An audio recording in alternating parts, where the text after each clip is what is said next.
The South African mining sector has for more than 100 years been considered a labour-intensive industry, using physically demanding manual drilling methods with blasting and cleaning on a stop-start basis, predominantly in narrow reef hard rock mining for gold, platinum and chrome. Now steps are being taken to bring South African mining into the 21st century. Speaking to Creamer Media's Mining Weekly about the latest modernisation initiatives are Chamber of Mines Senior Executive Modernisation and Safety, Sitze van der Woude, Tomahi Optimisation through Excellence Practitioner, Alistair McFarlane, and Chamber of Mines Intern Modernisation and Safety, Katlego Letsola. When we talk about the modernisation, we very much have people at the centre of it. That's the important bit. So if you look at the various things that we are busy with, we're looking at new mining equipment and mining systems which will help people to be more productive, because it is a challenge at the moment. But at the same time, it will also make the environment more safe, it will be more healthy, and also I think just for their general well-being, it will be much better. So that's the first important point. The second is on the issue of skills development.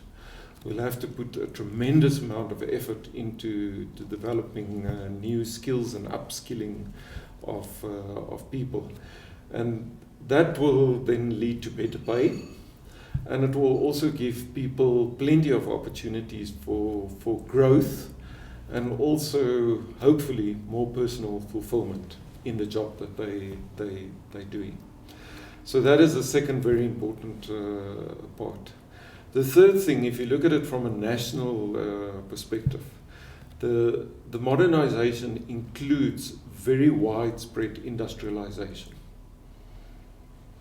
where we have to look at our manufacturing sector and how we're actually going to develop the manufacturing sector to create new opportunities for jobs in mining, but also beyond mining.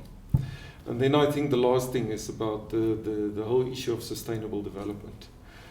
We need to modernise the way in which we develop our communities and also in which we protect our natural resources. So when we talk about modernisation, it is a very broad focus area. It's not just the narrow issue of technology. And I think that is what is very important for us and very important for all the stakeholders, is that we have that as a very people-centered approach. Yes. Can you elaborate on the skills development? Well, in terms of the skills development, we have to look at the skills at all levels of the organization. So we have to look at our operators, we have to look at the supervisors, we have to look at the management, up to the executives. At all levels, we have to say, for this mine of the future, we have to look at the new skills that is going to be required. There's the things that we can do immediately with the current drill and blast, and then there's the 5-year time horizon, and there's a 10-year time horizon. And I'll let Alistair talk about that. Yeah, we've identified that we'd look at all three of those horizons. The very first one would be, how do we do what we currently do better and safer? So that's a pretty operational and short-term focus. On a more tactical basis, then we're looking at the sort of 3 to 5 years, what we can achieve, and that would still be in the area of drill and blast and cyclic mining, but bringing people away from the working face, getting them to positions of safety, so that they can operate equipment which is customized for that environment, which is then operated remotely. We want to look at the whole system and say, how does the whole thing match together into an integrated system that will deliver the results that we want in terms of safety and productivity and economics. And then the third is then saying, okay, beyond there, then we need to look at continuous mining systems. That's where we need a lot more fundamental research, looking at how we're going to cut that rock. And again, there has been work done in the past. We need to pick up on that, say where did that go right or where did it go wrong, and what are the areas of fundamental research that we now need to apply to that, so that we can develop those continuous mining systems. Because what those do is reduce all the impacts of dilution, so you actually mine at a higher mining grade, and at the same time you work 24 hours a day, 7 days a week. So it's no longer a cyclic operation, it's a continuous operation. And when you start to look at the economics of that, then it makes it very attractive to start looking at either high-grade resources that have been left behind, or high-grade resources that are at depth, or low-grade resources which under conventional techniques are not viable. So in parallel, we're looking at all three of those horizons. We really see this as an opportunity to create shared value, not only for the mining industry, but also for the nation as a whole. So you think about the objectives that we have as mining. The first one is zero harm to people and the environment. The second one is that we want to invest in more resources for a longer period of time. And the third reason is also about jobs and job retention. Now, the work that we've done last year, we estimated that about 200,000 jobs could be affected in the next 10 years if we continue conventionally. If you then think about the dependents, then there's 2 million people who could actually be affected if we don't do this modernization. So what have we done as the chamber in terms of enabling and facilitating? We made innovation again a strategic thrust for the mining industry, and then we've contracted Alistair McFarlane, who's really a mining guru. And at the same time, we also contracted Katlego Letswalo, who is a millennial. He's of the millennial generation. So he recently qualified as a mining engineer, and he's now working together with us on this. Because we think that bringing the wisdom of experience and then the curiosity of the youth, to bring that together is actually where you will ignite the innovation that we need for the future. As a mining student, you've always seen every company isolated on its own, but ever since I joined the program, firstly, it's the whole notion of companies working together, and I think for me that's one of the key highlights, in that sometimes when you work together you get better results. And the second thing is from a graduate's perspective is how I look at mining. I think for the first time, the key thing when I joined the program, we normally look at mining or mining elements in isolation. But I think the first thing that Alistair sort of indicated was how you look at everything as a system. And I think that, as a graduate, sort of changed my view of mining, how I should not look at different components on their own, but sort of look at a mine as an entire system. And I think that, for me, is one of the key highlights that we'll take looking into the future, in looking at operations as a system, as opposed to different elements within a mine. The Chamber of Mines envisage leading this modernization, but without actually stopping the independent initiatives of the various members of the Chamber. So those individual leading companies, they should continue as good and as fast as they can with that work. And we are going to work in a complementary facilitative role. And that is also the role that the mining hub that is going to be located at Carlo Road, that is also the role that mining hub is going to play. It is going to be, the model is in essence a hub and spoke model, where the hub is a very lean organization that plays this facilitative role, and the real work gets done in these spoke organizations. So these spoke organizations may be, if we think about what are the important things to be done, is firstly research and development. So whether that is done within a mining company or within a research institution, that will be spoke work that needs to be done. So that we need a massive investment in that. And mining companies have, over the last number of years, that investment innovation has increased very, very significantly. That we're now talking about hundreds of millions of rand annually that is being spent on innovation. Where mining has been lagging on the innovation front, that has significantly changed. So that is on the R&D and what the mining companies are doing, but we're also then advocating to the government to say, can you co-fund with us and collaborate with us in a public-private partnership? And we say, do this work together for the best interest of the nation. So that's why we also, Katlego and Alistair, are actually based at that site in Carla Road. And if you think about it, a year ago, that site had a for rent sale sign on it. And I mean, we are very encouraged that the government has said, no, we need to rededicate that site to mining. And what is it's very historic, because it used to be occupied by the private sector when it was Comro. Then it was occupied by the public sector when it was CSIR. And now we have Chamber of Mines and CSIR people there together, and many others. So we're starting to build this public-private partnership, which is absolutely going to be crucial for the R&D work that has to be done.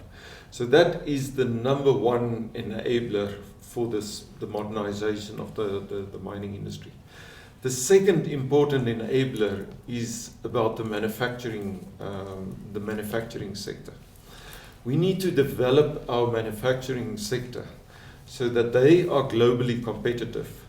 Because if they are globally competitive, then for mining, the cost of ownership for mining will be lower. And on top of that, they will be able to create these jobs for mining, manufacturing, and also beyond mining itself. So that is a very important enabler. And Katlego has touched on the issue of collaboration. We're very excited to see organizations like the MEMSA that you have spoken about or spoken to. SAMPEC is another one.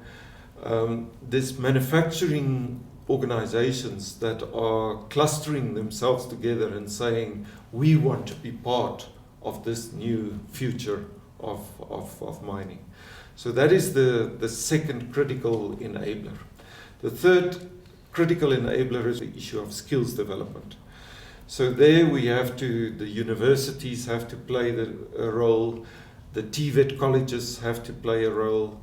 It's a whole range of skills development institutions that have to play a role, again, as spoke organizations, which is facilitated by the hub. And the last one, which of course is also very, very important, is policy certainty. Because the investments that we're talking about here is for the long term. And so it's absolutely crucial that we have that policy certainty. Now, the collaboration with the government in this process has been very, very good. I mean, looking at the mining Pakisa, where we had the Department of Planning, Monitoring and Evaluation together with the DTI, the DST and the DMR, bringing a whole spectrum of stakeholders together and say, what is it that we're going to do to bring this new future for mining? And we are very optimistic that the government has recognized that apart from allocating or reallocating the Carlo Road site for mining as a mining hub. We're also optimistic that in terms of their funding for mining, that is also going to increase. The funding model hasn't been finalized. We are, as part of the role of the hub, they are looking at what is going to be the best possible funding model and governance model for this public-private partnership that we're looking at for the future. And it's probably going to be a combination of the private sector, both mining and manufacturing, the government, and there's a whole range of other stakeholders. We've just recently signed an agreement with the Innovation Hub in Pretoria. And we said we want to partner with you, and there we've already looked at a model where we say we will contribute some of our time, they will contribute some of their time, and they're going to help us to solve a particular problem that we have in the mining industry. And it speaks to these quick win projects. We really need to make sure that this initiative gets quick momentum. It needs to get credibility, and it needs to get traction. And a lot of that traction is already happening, and it's happening with individual companies. Well, the first thing that we needed to do was to make sure that the mining companies were prepared to share what they are currently doing with each other. And that was really a breakthrough in order to get to that. So that talks to the principle of open innovation. So that provides us with a very good starting point to be able to take those programs, and we're talking particularly about gold and platinum, which is where the biggest impact is. And it allows us to identify those programs where there is already work being done. But it's not that we're going to just sort of, sit on the back of that work, but rather that we go in and say, okay, now look, from an industry point of view, what are the things that we know? What are the things that we don't know? And what are the things that we don't know that we don't know? Because those are the things that really end up driving the research and development and stimulating the research and development. So the pilot projects that we looked at, firstly, we look at the gold industry, underground gold industry, and we say, to what extent can we modernize that and move to developing programs that allow us to become, more productive, to operate more safely, and so on. So within that gold pilot program, there are identified pieces of equipment, let's put it that way. There's other parts of the work cycle that we still haven't figured out how to make that modernized. And then there's a lot of work then involved around the design of those mining layouts and mining systems, and a lot of work around ICT, around, we want those machines to talk to each other, we want people to talk to each other, we want to be able to talk to people all the time, and we want to be able to monitor and measure everything in real time, so that we're much more in control of what is happening at any point, even in the middle of a shift.